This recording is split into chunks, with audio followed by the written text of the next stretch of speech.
Good morning. It is a joy to be with you this morning to celebrate with your congregation and with my soul sister, Catherine. Happy Installation Day. When's the last time you heard happy and installation in the same sentence? In my home congregation, they recently were putting new flooring in the fellowship hall and the long hallway that went from the parking lot, and it's the hallway everybody enters on Sunday mornings. And installations don't always go smoothly. And the workers came on a Saturday because the daycare wasn't there, and obviously church wasn't happening. And they worked their way from the furthest end of the hallway in the fellowship hall towards the back door. And they got about 20 feet from the back door and had laid all of the gooey, sticky, thick glue onto the floor when they realized they hadn't ordered enough flooring. Fortunately, they were able to figure out that if they laid 3 feet down the center of the hallway, people would be able to walk and get from the parking lot into the rest of the building, and they kind of set up some cones and some tape around these now ditches of gooey yellow curiosity. They were concerned about the daycare. They should have been more concerned about the adults on Sunday, wanting to stick their toe to see how sticky is that glue stuff. For a week, the installation had come to a halt. My computer, my laptop for work, is set up so that when I shut it down, after I've said shut down, it then pops up and says, do not unplug, do not close, but wait for your updates to be complete. Usually when I'm at the end of my workday and I'm shutting down that computer, I have someplace else to go. And to have to sit and times wait for 13 updates is a little less than a happy installation in my book. Nick was just telling me, he said the last thing he installed was his microwave, and it was neither artful nor pretty, and I think dismal was the way you described the installation of your microwave. We don't usually use happy and installation in the same sentence.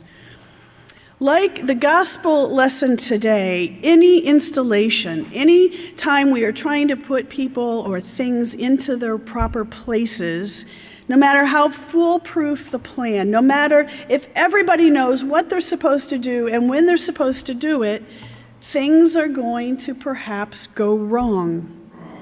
Everybody in Matthew's day knew the rules. The bridesmaids knew what they were supposed to do. The bridegroom knew what he was supposed to do.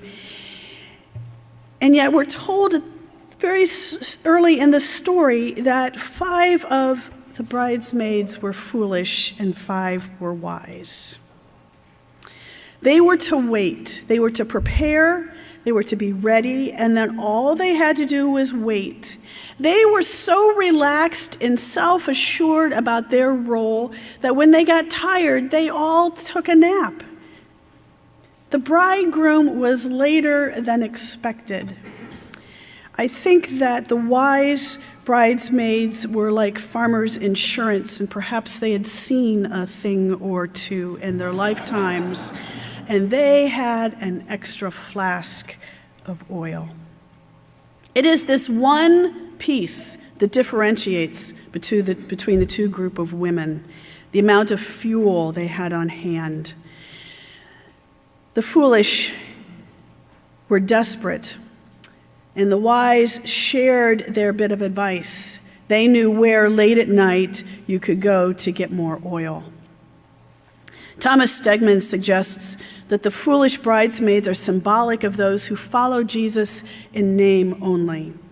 The wise bridesmaids were the one who, through preparation and study, had brought with them the deeds of discipleship. They were faithful to Jesus' teaching, not just in name, but they had practiced the disciplines. The challenge with the parable is that the foolish, even after they got more fuel, were not welcomed to the wedding feast. Alice Mackenzie reminds us that one of these themes dear to Matthew's heart is this repeated theme in his gospel about the anticipation of the coming judgment. It's important for Matthew to emphasize to his community two things in regard to Jesus' return. One is that we do not know when it will come, so speculation is futile. The second is that it will come, so preparation is crucial. I recently had a conversation at a banquet with a mother who was seated next to me, single mom of teenagers. And we got to talking, and she asked me a little bit about what I do, and I told her about the Center for Abundant Aging, and she was kind of interested in what that meant. And so I started sharing with her and getting very passionate and excited, as I can do. You know, in the past century, we have added 40 years to the human lifespan. In 1900, the average life expectancy was 47, and today it's, for men and women, roughly in the mid-80s. One German researcher suggests that those who have been born since the year 2000, the majority of them will live to see 100. These are the kinds of things that geek me out. I get very excited, and I can just start going one statistic after another, because there are all kinds of implications about everything from how our children and our grandchildren's lives will be shaped differently from those of us who were born before 2000. This longevity will challenge our educational systems, the traditional paths of career and family, our understanding of what it means to bring meaning and purpose in later years. Bob was just saying this morning that what he's doing in retirement is not exactly what he thought other people did in retirement. As a pastor, I see significant need for those of us in the church to look at how we understand and nurture our faith development through the entire lifespan, and to explore new opportunities for mission and ministry, and to understand spirituality that happens and grows in the third of life. So I was getting very excited as I was sharing some of these things with this woman next to me.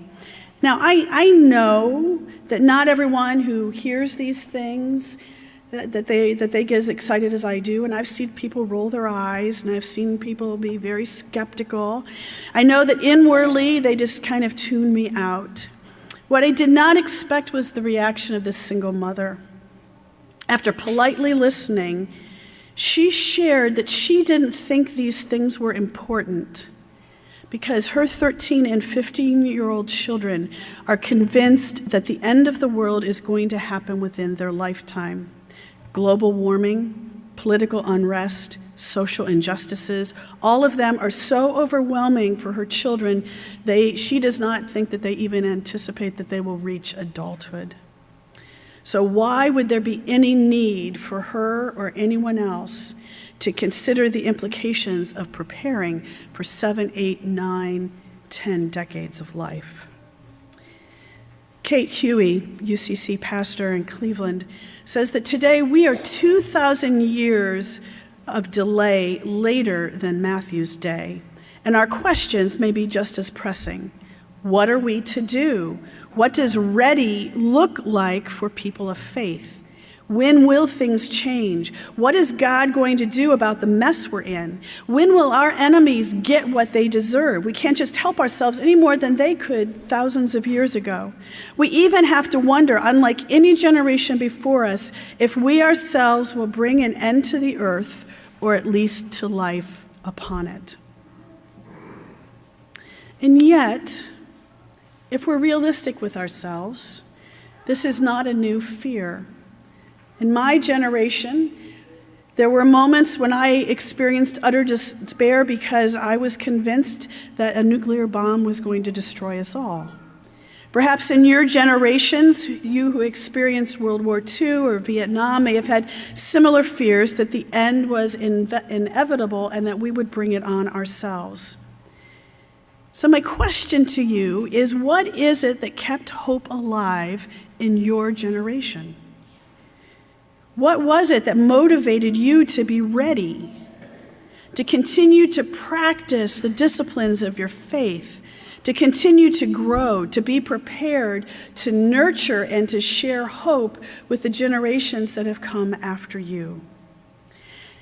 This task of being ready, this task of looking towards the future is not as easy as updating, installing the next version of software to help us navigate the changes that are around us. Which brings us back to today's installation. Installation is about putting something in its place. So we could say, and this is the reason why I'm preaching and Steve isn't, today is about putting Catherine in her place. There is a long religious tradition about installation and placing religious leaders in positions of honor. It's sort of what we're doing today, but I have to tell you that Catherine would be uncomfortable with that, because my understanding of Catherine is that she was very excited that today was not just centered on her, and that there was this other exciting alternative Christmas market and the 25th anniversary of it that would help take the emphasis just on her and her role. But there's another aspect of installation, and that we talk about installations of art. Oftentimes, when there are larger art installations, they're usually 3D, and they're usually designed by the artist and their team for a specific environment. In the summer of 1999, my children and I had been out most of the day, and it was hot. And we had decided after dinner we weren't going back outside in the heat and the humidity, and that we would curl up in front of the TV with the air conditioning on. And our TV antenna only got 7 channels, and it was the summer, and so the options were limited. And so we landed on PBS, and within moments, the 3 of us were absolutely hooked on this documentary of the artist Dale Chihuly. I don't know if any of you are familiar with Dale's work. What helped to capture the imagination of my son, who was 9, is that Dale had been in a car accident, and so he wears a patch. So I think he looked enough like a pirate that Andrew was kind of interested. And Hannah was about 6, and she was just there. Dale Chihuly is from Seattle. He actually studied here in Wisconsin as a part of his post-bachelor work. I think he was studying ceramics at the University of Wisconsin at one point in time, until he eventually landed on glass as his medium. And he founded a teaching studio in northwest state of Seattle. And particularly after 1976, with his eye injury, he could no longer produce the artwork himself. And so this documentary was showing how this group of people helped to manufacture these pieces of artwork. And if you've ever seen glass blowing in action, you have to work as a team, because you have a very long pole that's going in and out of a very hot furnace and going into cooling water, and then it's being dipped in other substances for other color, and then going back into the fire, and someone has to blow just the right amount through the pole to get the glass to expand. And everybody on the team has to know what you're creating before you start. So these folks in this documentary the first documentary that we saw, it almost looked like a choreographed dance as they were making these glass works. And very early on in his studio, he began to experiment with making of these glass creations and then putting them in nature. So there's a pond on the grounds of this glass-blowing studio, and he's infamous for making very large glass balls, like this big. And the first installation was actually placing those balls on the pond. Since then, in the years since then, he has sent hundreds of his creations of glass down the canals of Venice, Italy, down streams of Norway. He also has another set that are very long tubes that he makes, and he'll install those, plant those in fields in various arrays. The reason why this was showing in 1999 is because there was a large exhibit of his work that was coming to Columbus, Ohio. So we were hooked, and since then it's become a family favorite that we kind of seek out Chihuly art wherever we are. And the Franklin Parks Conservatory in Columbus eventually purchased a large amount of his artwork. So when you go into these greenhouses of plants from around the world, they rotate and there'll be these spikes of very colorful glass. He's also very famous for chandeliers in which the glass looks like it's motion captured, and then they're very large and hung in a variety of different places. I want you to not think of today's installation like installing a floor and walking all over Catherine. I don't want you to think of today's installation like computer software and you just have to plug her in and she knows exactly what she has to do. And I don't want you to think of today's installation of putting her in a high, holy place. But I want you to think of today's installation as an installation of artwork. All of you together are working and envisioning a world which is better, which is different from the world of this single mother and her 13 and 15-year-old children. It cannot be Catherine's role alone, but it's all of you together. It's an installation of an art kind. Arland Hultgren suggests that keeping the faith includes care of the earth and making peace for the sake of future generations. It is necessary to plan for the long haul, to remain faithful, to be wise and stay strong. We note that the difference, of course, between making peace and simply avoiding conflict is the difficult, long preparation. We are not to give up on the bridegroom who will come, neither are we to panic. And so we are to continue to nurture and support and create and engage and grow and look forward to a future with hope and faith. Eugene Boring says that such faithfulness makes it possible to lie down to sleep in its confidence rather than being kept awake by panicky last-minute anxiety. It also requires endurance.